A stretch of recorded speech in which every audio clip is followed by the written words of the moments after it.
Swastiastu, selamat pagi. Perkenalkan, nama saya Dr. Huda Dita Rosadi dengan NIM 20026120025. Dokter muda, Departemen Anestesiologi dan Terapi Intensif, RSUP Sanglah, FK Unut, periode 24 Januari 2022 sampai dengan 6 Maret 2022. Baik, jadi pada kesempatan kali ini saya akan mempresentasikan sebuah materi tentang NSAID atau Non-Steroidal Anti-Inflammatory Drugs. Baik, untuk mempersingkat waktu, langsung saja ke definisi dari NSAID atau Non-Steroidal Anti-Inflammatory Drugs. Jadi, NSAID ini adalah suatu obat anti-inflamasi atau anti radang non-steroid atau yang dikenal dengan sebutan NSAID adalah suatu golongan obat yang memiliki khasiat analgetik atau pereda nyeri, antipiretik atau penurun panas, dan antiinflamasi atau anti radang. Di mana mekanisme kerja dari NSAID ini didasarkan atas pengambatan isoenzim COX-1 atau siklooksidase 1 dan COX-2 atau siklooksigenase 2. Di mana enzim siklooksidase ini berperan dalam memacu pembentukan prostaglandin dan tromboksan dari arakidonik acid. Nah, prostaglandin ini merupakan molekul pembawa dari pada proses inflamasi atau radang. Nah, berikut adalah mekanisme kerja enzim siklooksidase atau COX ini, di mana enzim COX ini memiliki dua isoform, yakni isoenzim COX-1 dan COX-2. Mana COX-1 ini memiliki 576 asam amino, sementara COX-2 memiliki 581 asam amino.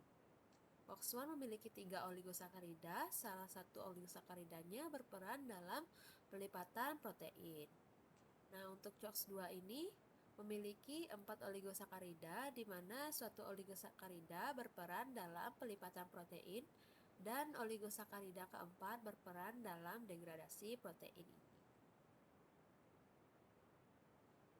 Selanjutnya untuk peran fisiologis dari COX-1 dan COX-2, di mana COX-1 ini memiliki beberapa peran fisiologis, diantaranya yaitu untuk agregasi platelet, di mana platelet ini merupakan vesicle sel yang tak berinti yang akan beragregasi membentuk bekuan darah ketika terjadinya kerusakan pembuluh darah.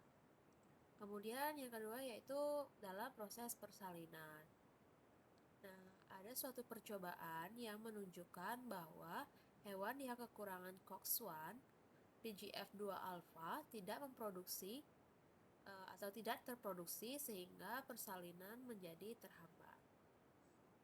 Kemudian untuk COX-2, di mana dia berperan untuk ovulasi dan implantasi, di mana COX-2 ini berperan dalam peningkatan produksi PGA2 ovarium. Nah, depresi dari PGA2 di ovarium ini akan menyebabkan masalah ovulasi dan fertilisasi. Selain itu juga pada perkembangan neonatus, di mana COX-2 ini berperan dalam perkembangan jaringan glomerulus ginjal sehingga mempercepat penutupan ductus arteriosus. Nah, selanjutnya proses yang melibatkan dari COX-1 dan COX-2, di mana di sini ada inflamasi, kemudian ada perlukaan lambung dan karsinogenesis. Nah, pada proses inflamasi, di sini COX-2 berperan pada proses inisiasi dan resolusi. Kemudian pada perlukaan lambung, pada hewan yang kekurangan dari COX-2 terjadi penurunan PGE2 lambung hingga sekitar 99%. Di mana PGE2 ini adalah gastroprotektor untuk dari lambung itu sendiri. Kemudian pada karsinogenesis, di mana penelitian menunjukkan bahwa COX-1 dan COX-2 memicu peningkatan PGE2 di polip usus sehingga berkontribusi terhadap terbentuknya kanker kolon. Kemudian selanjutnya yaitu karakteristik umum dari NSAID. Nah, di sini ada beberapa karakteristik umum dari NSAID. Yang pertama yaitu sangat efektif dalam menurunkan suhu tubuh saat demam atau sebagai agen antipiretik. Kemudian analgesik dalam menangani sakit ringan hingga sakit sedang seperti mialgia, dental pain, dysmenorrhea, dan sakit kepala. Tidak seperti analgesik jenis opioid, di mana tidak boleh karena ada efek depresi dari neurologisnya. Kemudian, sebagai antiinflamasi, NSAID ini digunakan untuk merawat kondisi tegang otot, tendinitis, dan bursitis. Selain itu, obat ini juga digunakan untuk merawat penyakit-penyakit kronis dan inflamasi artritis, rheumatoid, osteoartritis, dan macam-macam artritis lain seperti gout arthritis dan ankylosing spondylitis.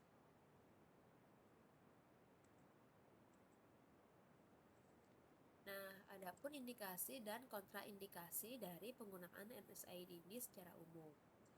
Nah, secara umum indikasinya yaitu dapat diberikan pada pasien-pasien yang mengalami inflamasi, rasa sakit, dan demam. Kemudian untuk kontraindikasinya biasanya dikontraindikasikan pada pasien yang hipersensitivitas pada salisilat atau NSAID yang lain, kemudian pada riwayat pendarahan GI atau gastrointestinal, kemudian iritasi gastrik atau peptic ulcer, dan juga pada kehamilan. Jadi, adapun faktor komorbid itu dapat meningkatkan risiko seperti pendarahan GI, termasuk riwayat ulcer, status kesehatan yang buruk, pemakaian obat NSAID yang lama, merokok, dan penggunaan alkohol. Nah, semua itu dapat menyebabkan efek pada ginjal, sehingga dalam penggunaan NSAID itu harus berhati-hati bagi pasien yang memiliki penyakit seperti gagal jantung, hipertensi, dan edema. Nah, NSAID ini juga tidak boleh digunakan pada saat kehamilan karena efek dari prostaglandin akan mengganggu perkembangan embrio, terutama pada bulan-bulan terakhir saat waktu kehamilan. Nah, untuk farmakokinetik dari NSAID ini, biasanya NSAID ini diberikan secara per oral dan sangat cepat diabsorpsi. Biasanya dalam kurun waktu 15-30 menit. Nah, setelah diabsorpsi, 90% obat akan berikatan dengan albumin dan beredar bersamanya. Kemudian kondisi hipoalbuminemia akan menyebabkan banyak obat tidak terikat dan efek samping yang ditimbulkan semakin besar. Kemudian hati akan memetabolisme hampir dari semua NSAID dan ekskresinya akan melalui ginjal atau empedu. Sirkulasi enterohepatik terjadi ketika NSAID atau metabolitnya diekskresikan ke empedu dan terserap kembali ke dalam lumen usus. Nah, kemudian untuk farmakodinamik dari NSAID itu sendiri, NSAID terutama bekerja dengan menghambat jalur siklooksigenase. Pada jalur ini, kebanyakan NSAID bekerja secara reversibel dengan mencegah pertemuan asam arachidonat dengan tempat aktif enzim COX, sehingga biosintesis prostaglandin itu dapat dihambat. Nah, NSAID penghambat CO2 selektif juga memiliki efek samping, di mana mereka mampu meningkatkan risiko gangguan kardiovaskuler pada penggunaan jangka panjang. Nah, pada umumnya NSAID menurunkan sensitivitas pembuluh darah terhadap bradikinin dan histamin, kemudian mempengaruhi produksi limfokin dari limfosit T, dan melawan vasodilatasi yang terjadi saat inflamasi. Nah, macam-macam obat dari NSAID ini akan saya jelaskan secara singkat dan beberapa obat ada di dalamnya. Yang pertama yaitu jenis asam salisilat, mana biasanya itu terdiri dari obat-obatan aspirin atau acetyl acid, kemudian diflunisal, sodium salicylate, metil salicylate, dan salsalate. Nah, untuk farmakokinetik golongan salisilat ini, pada pemberian oral, sebagian salisilat akan diabsorpsi dalam bentuk utuh di lambung secara cepat, tetapi sebagian besar di usus halus bagian atas karena daerah penyerapannya yang lebih luas. Untuk waktu paruh aspirin itu sekitar 15 menit dan kadar tertinggi dicapai kira-kira 2 jam setelah pemberian. Kemudian untuk farmakodinamiknya, di mana aspirin dosis terapi bekerja dengan efektif sebagai antipiretik. Dengan dosis ini, laju metabolisme juga meningkat. Pada dosis toksik, obat ini justru memperlihatkan efek piretik sehingga terjadi demam dan hiperhidrosis pada keracunan berat. Kemudian untuk memperoleh efek antiinflamasi yang lebih baik atau yang baik, kadar plasma perlu dipertahankan antara 250 sampai 300 mcg mikrogram per mili. Mana kadar ini tercapai dengan dosis aspirin oral sekitar 4 gram per hari untuk orang dewasa. Nah, kemudian keterolak. Di mana indikasi keterolak ini diberikan untuk penata laksanaan jangka pendek terhadap nyeri akut, nyeri sedang, atau sampai nyeri berat setelah prosedur pembedahan. Mana durasi total keterolak ini tidak boleh lebih dari 5 hari.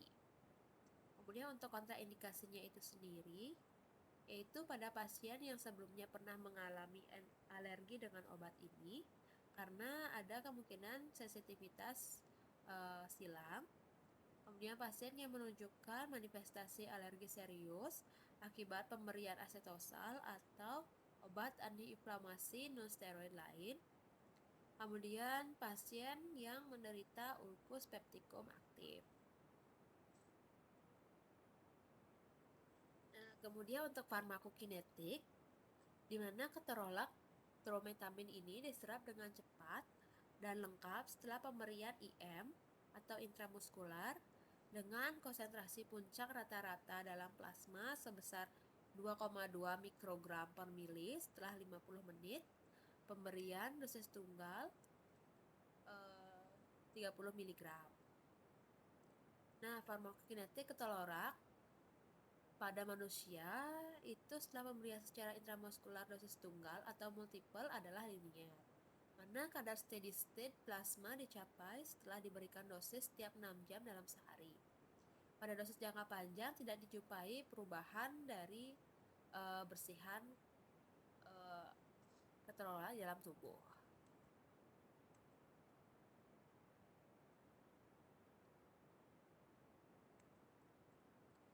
Nah, kemudian untuk farmakodinamik dari keterolak itu sendiri, keterolak trimotamin ini merupakan suatu analgesik non-narkotik, di mana obat ini merupakan obat antiinflamasi non-steroid yang menunjukkan aktivitas antipiretik yang lemah dan antiinflamasi. Keterolak trometamin ini menghambat sintesis prostaglandin dan dapat dianggap sebagai analgesik yang bekerja perifer karena tidak mempunyai efek terhadap reseptor opiat. Nah, untuk efek sampingnya di sini ada ulcer pada GI, kemudian pendarahan dan perforasi, drowsiness, gatal-gatal, bronkospasme, hipotensi, psikosis, kering pada mulut, demam, bradikardi, chest pain, dizziness, sakit kepala, sweating, udim, polar, perubahan fungsi hati, iritasi lokal atau optalamik. Nah, kemudian obat selanjutnya yang ketiga yaitu diklofenak, mana diindikasikan sebagai pengobatan jangka pendek untuk kondisi akut seperti nyeri inflamasi setelah trauma, Contohnya seperti kaki terkilir, kemudian nyeri dan inflamasi setelah operasi, seperti operasi tulang atau gigi. Kemudian sebagai ajuvan pada nyeri inflamasi yang berat seperti infeksi telinga, hidung, tenggorokan, misalnya faringotonsilitis atau otitis. Kemudian demam sendiri bukan suatu indikasi dari pemberian diklofenak ini. Nah, untuk kontraindikasinya itu mirip-mirip dengan yang tadi, yaitu pada aktif peptic ulcer, hipersensitivitas diklofenak atau NSAID lainnya, perawatan nyeri pada perioperatif pada pasien CABG, trimester ketiga pada wanita hamil, dan pada topikal tidak boleh terkena kulit yang terluka. Nah, untuk farmakologi, di mana diklofenak ini mempunyai potensi antiinflamasi, analgetik, dan antipiretik dengan menghambat enzim siklooksidase. Absorpsi itu cepat diserap, baik dari oral solution, rectal suppository, dan intramuskular. Nah, lebih lambat bila pada enteric root tab. Untuk distribusinya, penetrasi synovial fluid masuk ke ASI sebagian kecil dan protein bindingnya lebih dari 99%. Untuk metabolismenya di hati dan ekskresinya 60% dikeluarkan melalui urin dan 35% melalui empedu. Nah, untuk efek sampingnya di sini ada gangguan GI, sakit kepala, dizziness, gatal-gatal, pendarahan pada GI, peptic ulcer, abnormal pada fungsi ginjal, sakit dan jaringan, hancur pada tempat injeksi, iritasi lokal pada pemberian suppositori, rasa terbakar sementara dan menyengat pada optalamid. Di mana obat ini juga berpotensi fatal untuk mengalami Stevens-Johnson syndrome, exfoliative dermatitis, dan toxic epidermal necrolysis. Nah, kemudian kita lanjut ke obat-obat COX-2 atau cyclooxygenase 2 inhibitor, di mana yang sering di sini digunakan adalah yang pertama celecoxib. Di mana celecoxib ini biasanya diindikasikan pada penderita osteoartritis dan artritis reumatoid. Untuk kontraindikasinya sendiri yaitu bagi pasien dengan hipersensitivitas terhadap celecoxib dan yang diberikan pada pasien yang menderita terhadap sulfonamid atau menderita asma, urtikaria atau dengan NSAID lainnya juga. Nah, untuk farmakokinetik sendiri dari celecoxib ini, mana kadar puncak plasma dicapai dalam 3 jam setelah pemberian per oral. Bila diberi bersama makanan yang kaya lemak, kadar puncak dalam plasma itu tertunda 1-2 jam. Untuk farmakodinamiknya, cara kerjanya yaitu menghambat sintesis prostaglandin melalui penghambatan COX-2. Namun celecoxib ini tidak menghambat isoenzim COX-1.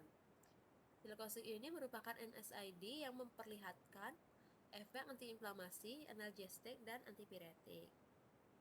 Efek sampingnya dapat terjadi dispepsia, diare, nyeri abdominal ringan hingga sedang. Kemudian rivaroxaban, di mana indikasinya yaitu sama dengan celecoxib untuk osteoartritis dan artritis reumatoid. Untuk kontraindikasinya yaitu bagi pasien-pasien yang mengalami penyakit jantung iskemik atau CVD dan juga pada PAD. Dan juga pada hipertensi, hiperlipid, DM, dan merokok, rivaroxaban ini tidak dianjurkan. Untuk farmakokinetiknya, di mana bioavailabilitas rivaroxaban itu rata-rata 93% dengan kadar puncak plasma setelah dosis tunggal 25 mg adalah 2-3 jam, dan metabolisme rivaroxaban itu terutama dimediasi oleh pengurangan dari enzim cytosolic atau cytosolic. Kemudian untuk farmakodinamik yaitu menghambat sintesis prostaglandin melalui penghambatan COX-2. Kemudian pada kadar terapis, rivaroxaban ini tidak menghambat isoenzim COX-1. Kemudian untuk efek sampingnya,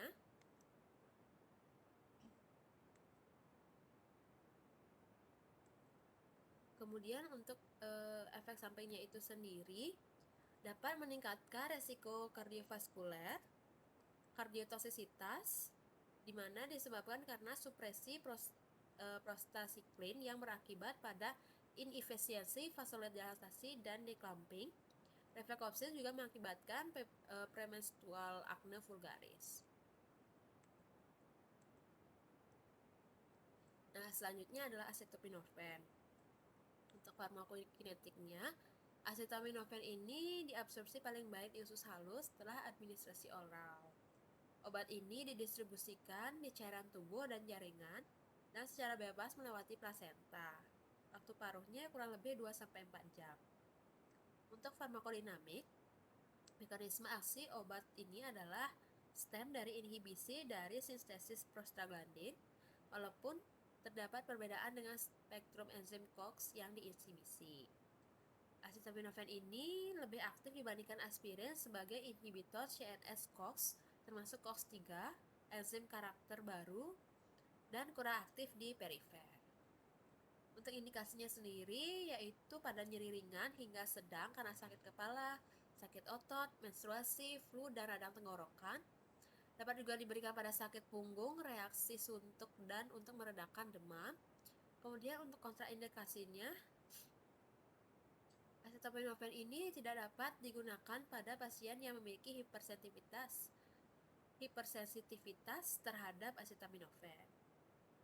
Kemudian mekanisme kerjanya, acetaminophen ini atau paracetamol ini mempunyai daya kerja analgetik, antipiretik, serta tidak mempunyai daya kerja anti radang dan tidak menyebabkan iritasi serta peradangan lambung.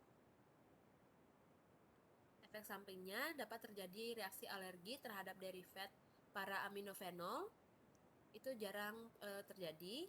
Biasanya manifestasinya itu berupa eritema atau urtikaria dan gejala yang lebih berat berupa demam atau lesi pada mukosa.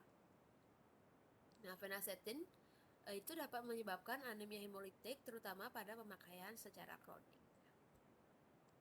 Baik, sekian presentasi dari saya terkait dengan materi NSAID atau non-steroid inflammatory drugs.